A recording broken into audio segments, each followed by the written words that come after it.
Welcome friends, knowledge ভার্সেটাইলে সবাইকে স্বাগত জানাই। গ্রামারের ডাউট ক্লিয়ার করতে চ্যানেলটি অবশ্যই সাবস্ক্রাইব করবে এবং নোটিফিকেশান পেতে বেল বাটনটি অ্যাক্টিভ করে দেবে। আমরা অ্যাডভার্ব নিয়ে আলোচনা করছিলাম। আজ আমাদের অ্যাডভার্ব আলোচনার পর্ব 6 এবং অ্যাডভার্ব আলোচনার মধ্যে আমরা যেটা আলোচনা করছিলাম সেটা হচ্ছে কনজাংটিভ অ্যাডভার্ব, অর্থাৎ এমন এক অ্যাডভার্ব যেটা কনজাংশনের রূপেও কাজ করে, অর্থাৎ দুটো ধারণা বা দুটো স্বাধীন বাক্যকে জুড়ে দেয়। এটা নিয়ে এর আগেও আমরা আলোচনা করেছি, আজ আমাদের পার্ট 2। তো চলো দেখে নিই যে কনজাংটিভ অ্যাডভার্বের মধ্যে কি আছে।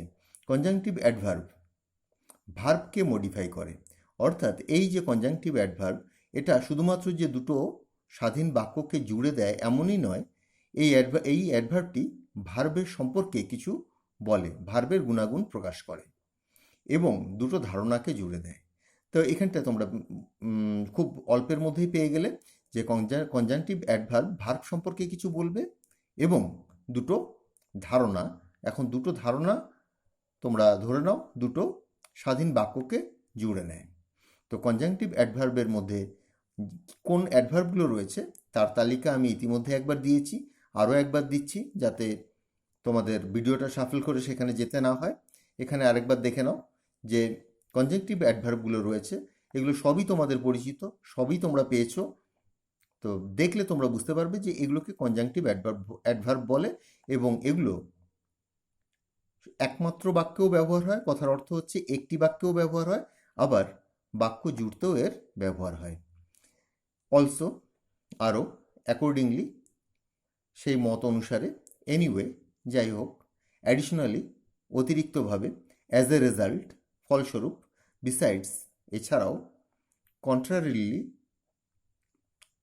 অপরপক্ষে, কম্পারেটিভলি, তুলনামূলকভাবে, সার্টেনলি, অবশ্যই, এলসওয়্যার, অন্য কোথাও, ফার্দার, ভবিষ্যতে, ফাইনালি, শেষে, হেন্স, এজন্য, হাউএভার, যাই হোক না কেন, ইনফ্যাক্ট, বাস্তবে, ইন অ্যাডিশন, উপরন্তু, ইনসিডেন্টালি, ঘটনাক্রমে, ইনস্টিড, পরিবর্তে, লাইকওয়াইজ, একই রকমভাবে, মোর ওভার, উপরন্তু, নেমলি, নামস্বরূপ, মিন হোয়াইল, ইতিমধ্যে, ননদিলেস, তবুও, নাও, এখন, অন দ্য আদার হ্যান্ড, অপরপক্ষে, র্যাদার, বরং, স্টিল, তবুও, দ্যাট ইজ, যেটা হলো, দেয়ারফর, অতএব, দেন, তারপর, আনডাউটেডলি, নিঃসন্দেহে, ইউনিকলি, অদ্ভুতভাবে। তো কিছু কনজাংটিভ অ্যাডভার্ব তোমরা এখানে পেলে, আরও অনেক রয়েছে এবং অনেক সময় নতুন তৈরিও করা হয়। তো এই শব্দগুলো কিভাবে বাক্যে ব্যবহার হয় এবং এদের অর্থ কেমন হয়, চলো আমরা পরবর্তী পার্টে সেটা দেখি। ইতিমধ্যেই আমরা জানি যে কমপ্লিট সেন্টেন্সদের জুড়ে দেয়, সম্পূর্ণ বাক্যদের জুড়ে দেয়, অর্থাৎ কনজাংটিভ অ্যাডভার্ব দিয়ে জুড়ে দেওয়ার পর সেগুলোকে তোমরা ক্লজ বলতে পারো, কিন্তু জুড়ে দেওয়ার আগ মুহূর্ত পর্যন্ত সেগুলো কিন্তু কমপ্লিট সেন্টেন্স থাকে, সম্পূর্ণ বাক্য থাকে এবং জুড়ে দেওয়ার পরও তাদের যে বাক্যের গঠন, সেই গঠন কিন্তু গঠনের কিন্তু কোনো পরিবর্তন হয় না। সমস্ত ক্ষেত্রে আমাদের যেটা দেখতে হয় যে ক্লজ যখন বাক্যে ব্যবহার হয়, অর্থাৎ বাক্যে যখন ক্লজ রূপে কিছু থাকে তখন সেখানে একটা প্রিন্সিপাল ক্লজ, একটা সাবঅর্ডিনেট ক্লজ এরকম ভূমিকায় থাকে, কিন্তু এই কনজাংটিভ অ্যাডভার্ব দিয়ে যখন বাক্যকে জুড়ে দেওয়া হয় তখন কনজাংশনের যেরকম অবস্থা থাকে যে দুটো বাক্যই স্বাধীন থাকে, এক্ষেত্রেও ঠিক তেমনই। সেমিকোলন ও কমার ব্যবহার হয়, এটা আমি এর আগের পার্টেও বলেছি, এবারও বলছি।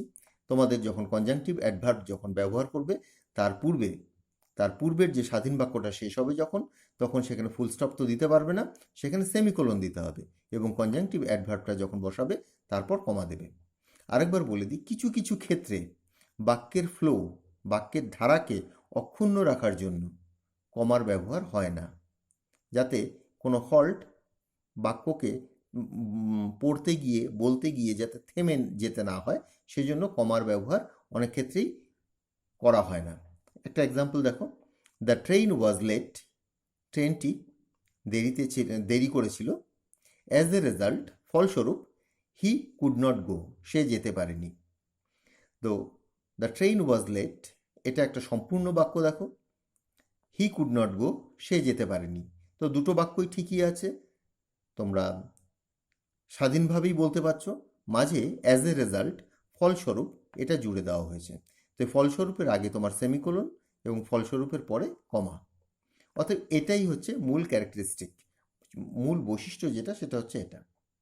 কনজাংটিভ অ্যাডভার্ব বাক্যের শুরুতে, মধ্যে বা শেষে বসতে পারে। এবার এর একটা বিশেষ নিয়ম যেটা, সেটা হচ্ছে অ্যাজ এ রেজাল্ট যেমন আমরা দুটো বাক্যের মাঝে বসিয়ে দিলাম, কনজাংটিভ অ্যাডভার্ব কিন্তু দুটো বাক্যের মাঝে বা দ্বিতীয় বাক্যের মাঝে বা দ্বিতীয় বাক্যের শেষে বসতে পারে। শুরুতে তো বসলই, তো সেভাবেও আমরা এখন দেখব। আজ আমরা প্রচুর এক্সাম্পল দেখব। He got the first position, সে প্রথম স্থান পেয়েছিল। হি ওয়াজ হাউএভার স্যাড, সে যাই হোক দুঃখিত ছিল। এখানে এই হাউএভার কিন্তু বাক্যের শুরুতে, মাঝে, শেষে সব জায়গাতেই বসানো যায়। এখানে হাউএভার বসানো হয়েছে, অর্থাৎ সে প্রথম স্থান পাওয়ার পরেও সে দুঃখিত ছিল। হয়তো প্রথম স্থান পেলেও সে যে নম্বর পাবে আশা করেছিল সেটা পায়নি, তাই সে দুঃখিত। তো যাই হোক, এখানটা আমরা হাউএভার যে কনজাংটিভ অ্যাডভার্ব, এটাকে কিন্তু দেখো এই বাক্যের মাঝে ব্যবহার করলাম। He has enough money, he is unhappy still, তার যথেষ্ট অর্থ রয়েছে, সেমিকোলন, হি ইজ আনহ্যাপি, সে দুঃখী তবুও। এই স্টিলটা দেখো এবার কনজাংটিভ অ্যাডভার্ব দেখো বাক্যের শেষে ব্যবহার হলো। তো আমরা বাক্যের শেষে ব্যবহার করতে পারছি। দুটো বাক্যকে জুড়ছে ঠিকই, কিন্তু জোড়ার জন্য যে মাঝেই বসতে হবে আঠার মতো, ঠিক সেরকম ব্যাপারটা কিন্তু এখানে নয়। আমরা কোনো ক্লজ যখন গঠন করি তখন কিন্তু রিলেটিভ প্রোনাউন যেগুলো থাকে, রিলেটিভ অ্যাডভার্ব যেগুলো থাকে, তো সেগুলো কিন্তু আমাদের দুটো ক্লজের মাঝে বসাতে হয়। কিন্তু এখানে দেখো কনজাংটিভ অ্যাডভার্ব তোমার বাক্যের শুরুতে, বাক্যের শেষে, বাক্যের মাঝে বসতে পারে। I bought a new car, আমি একটি নতুন গাড়ি কিনেছিলাম। However it was still small for my family, তবুও বা যাই হোক না কেন, এটা আমার পরিবারের জন্য ছোটই ছিল। অর্থাৎ পরিবারের সদস্য অনেক বেশি ছিল, তার ফলে আমার এই নতুন গাড়িটাও ছোট হয়ে গেছে। ছোট হয়ে গেছে বলতে মানে ব্যবহারের তুলনায় ছোট হয়েছে, ফ্যামিলি মেম্বার বেশি হওয়ার জন্য। তো এখানে আমরা যেটা দেখাতে চাইলাম যে হাউএভার এখানটায় মাঝে বসছে, এখানটায় স্টিল শেষে বসলো, এখানে হাউএভার শুরুতে বসলো। তো এটাই তোমরা মনে রাখবে, কনজাংটিভ অ্যাডভার্ব যখন তোমরা ব্যবহার করবে সেটা বাক্যের প্রয়োজনে, বাক্যের গুরুত্ব অনুসারে বিভিন্ন জায়গায় বসাতে পারো।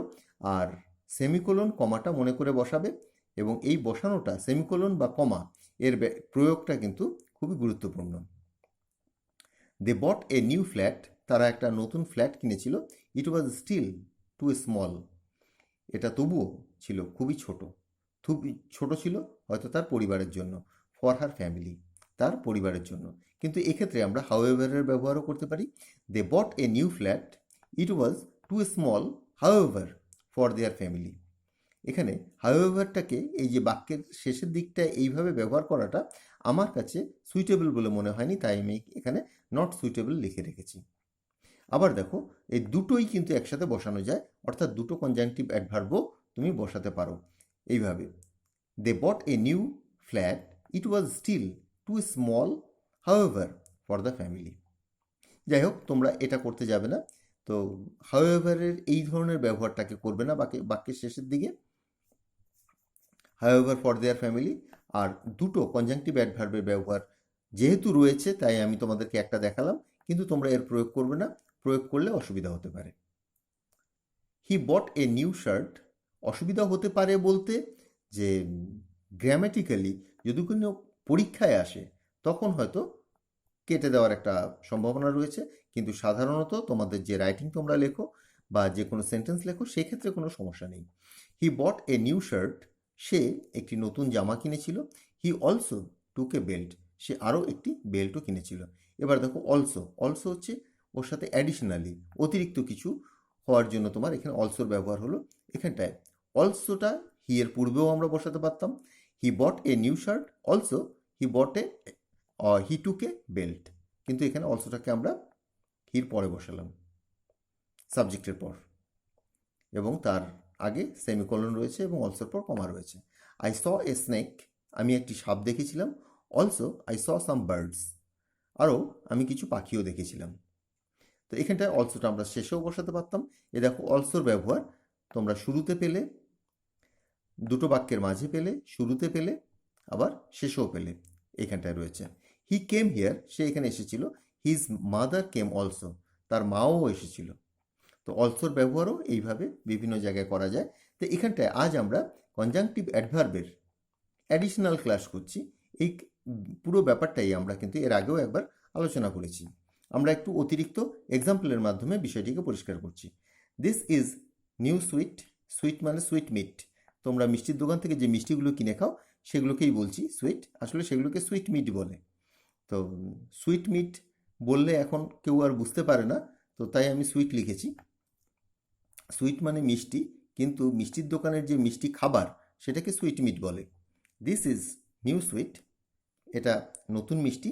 বিসাইডস, বিসাইডস মানে এছাড়াও, উপরন্তু। ইট ইজ মেড লোকালি, এটা স্থানীয়ভাবে তৈরি। তো বিসাইডস উপরন্তু বা এছাড়াও, এখানে সেমিকোলন, এখানে কমা। হি ইজ অ্যাবসেন্ট, সে অনুপস্থিত। হেন্স এজন্য, হেন্স মানে এজন্য। We have to go back, আমাদের ফিরে যেতে হবে। সেমিকোলন কমা, নতুন কিছু নয়, শুধুমাত্র তোমাদেরকে কিছু সেন্টেন্স দেখানো হচ্ছে। শি ওয়েন্ট টু কলকাতা, সে কলকাতায় গিয়েছিল। Semicolon. So did her sister, এটাকে বলে ইনভার্সন। ইনভার্সন আমার ভিডিওগুলোর মধ্যে তোমরা খুঁজে দেখে নেবে যে ইনভার্সনের ব্যবহার কি। যখন দেখবে একটা বাক্যকে উল্টো ভাবে সাজানো হয়, আমরা যেমন সাবজেক্ট ভার্ব অবজেক্ট এই ফর্মে সাজাই, সেইভাবে যদি সাজানো না থাকে তখন তাকে বলে ইনভার্সন, অর্থাৎ উল্টো। যেমন hair comes my father, my father comes, আমার বাবা আসে। এটাকে না বলে যদি বলি হেয়ার কামস মাই ফাদার, প্রথমে হেয়ার বললাম, তারপর কামস বললাম, তারপর ফাদার বললাম, মানে অবজেক্টের জায়গায় ফাদারকে রেখে আমি সেন্টেন্সটা বললাম। তো সেই ধরনের সেন্টেন্স যখন আমরা গঠন করি তখন তাকে বলে ইনভার্সন। তো এখানটাও তো সেই রকমই হলো। সো ডিড হার সিস্টার, সে কলকাতায় গিয়েছিল, তেমনি তার বোনও গিয়েছিল। বা এখানে সো এর পরিবর্তে অ্যাজও বসাতে পারো, অ্যাজ ডিড হার সিস্টার। তোমরা অ্যাজটাকে বেশি বসাবে, অ্যাজের প্রয়োগটা ইনভার্সন প্রয়োগের সময় বেশি হয়। হি ওন এ লটারি, সে একটি লটারি জিতেছিল। দেয়ারফর দে আর রেদার রিচ, তারা বরং এখন ধনী।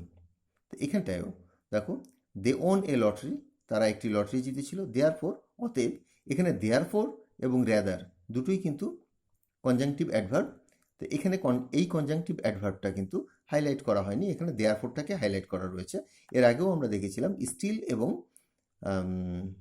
হাওয়েভার, স্টিল এবং হাওয়েভার দুটোই ব্যবহার হয়েছিল। তো এইভাবে করা যায়, কোনো অসুবিধে নেই। আমি শুধু বলেছি যে যখন পরীক্ষা, কোনো গ্রামারের পরীক্ষার উপর যখন কোনো কোশ্চেন থাকবে তখন তোমরা এই দুভাবে দুটো ব্যবহার করার থেকে বিরত থেকো। আচ্ছা, আই গট স্যালারি, আমি মাইনে পেয়েছিলাম। Thus I could pay my fees, এভাবে আমি আমার ফিজ পেমেন্ট করেছিলাম বা ফিজ দিয়েছিলাম। এখানটায় খেয়াল করে দেখো, দাস এইভাবে, এই দাসটাকে আমি শেষে আরেকবার লিখে ব্র্যাকেট দিয়েছি, কারণ দাসটাকে কিন্তু তুমি শেষেও লিখতে পারতে। I got salary semicolon, I could pay my fees thus, আমি এইভাবে আমি আমার যে ফিজ সেটা দিয়েছি। তো আমরা এবার পরবর্তী পার্টে আসছি। 14 নম্বর এক্সাম্পলটা দেখো। ইউ ক্যান ক্রস বাই ফেরি, ফেরি বলতে জলযান, তুমি জলযানে করে, লঞ্চে করে অতিক্রম করতে পারো। অল্টারনেটিভলি, বিকল্পরূপে, you can take the channel tunnel, বিকল্পরূপে তুমি সুড়ঙ্গের মধ্যে দিয়েও যেতে পারো। অর্থাৎ এখানটায় অল্টারনেটিভলি হয় তুমি এটা করতে পারো, নয় এটা করতে পারো। এখানে অল্টারনেটিভলির একটা এক্সাম্পল দেওয়া হলো। স্টপ মেকিং নয়েজ, গন্ডগোল করা বন্ধ করো। আদারওয়াইজ মানে আর নয়তো। এখানে এই যে সমস্ত কনজাংটিভ অ্যাডভার্বগুলো ব্যবহার করা হয়েছে, এদের পূর্বে সেমিকোলন, পরে কমার ব্যবহারটা রাখবে। আর বিশেষ কিছু নেই, সবই এক। I shall call the police, গন্ডগোল করা বন্ধ করো, আর নয়তো আমি পুলিশকে ডাকবো। তপন ওয়েন্ট টু কলকাতা, তপন কলকাতায় গিয়েছিল। টম ওয়েন্ট দেয়ার টু, টমও সেখানে গিয়েছিল। এখানে টু এর পরিবর্তে আমরা অলসো ব্যবহার করতাম। অলসোর থেকে হায়ার ডিগ্রি হচ্ছে টু, অলসোর থেকে বেশি মাত্রা তীব্রতা এনে দেয় হচ্ছে টু। আবার অনেক ক্ষেত্রে ভেরি বলতেও খুব বোঝায়, টু বলতেও খুব বোঝায়, কিন্তু ইন্টেন্সিটি টুতে বেশি থাকে। ইন্টেন্সিটি মানে তীব্রতা। I saw Tapan and Tom too, আমি তপনকে দেখেছিলাম এবং টমকেও দেখেছিলাম। টমের পর টু, এখানটা দেখো দুটো বাক্য নেই, দ্বিতীয় বাক্যটা আন্ডারস্টুড রয়েছে।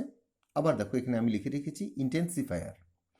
আমরা ইন্টেন্সিফায়ার এবং ডাউনটোনার অ্যাডভার্বের এই দুটো রূপ নিয়েও আলোচনা করেছি। তো কোনো কিছুর মাত্রাকে, মানে এখানে আমার যে দেখার যে মাত্রা, আমি একটা দেখেছি তারপর টু দিয়ে আরেকটা দিলাম, অর্থাৎ আমি এটাও দেখেছি। এই ভার্বের যে তীব্রতা সেটাকে বাড়িয়ে দেওয়া হলো টু দিয়ে। আবার অনেক সময় ভার্বের যে মাত্রা সেটাকে ডাউনটোনার দিয়ে কমিয়ে দেওয়া হয়, যেমন পার্টলি, ফর্মারলি, এই টাইপের কিছু দিয়ে।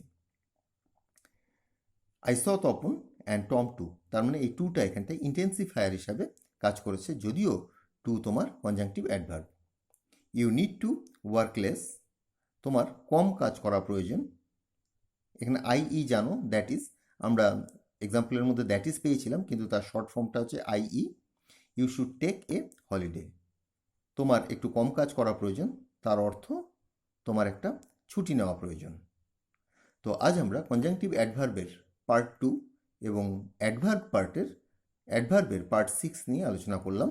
আর এটার সিরিয়াল নাম্বার ছিল আমাদের 301। তো আজকের আলোচনাটা আমি এখানেই শেষ করছি। পরবর্তী আলোচনায় আবার যোগ দেব।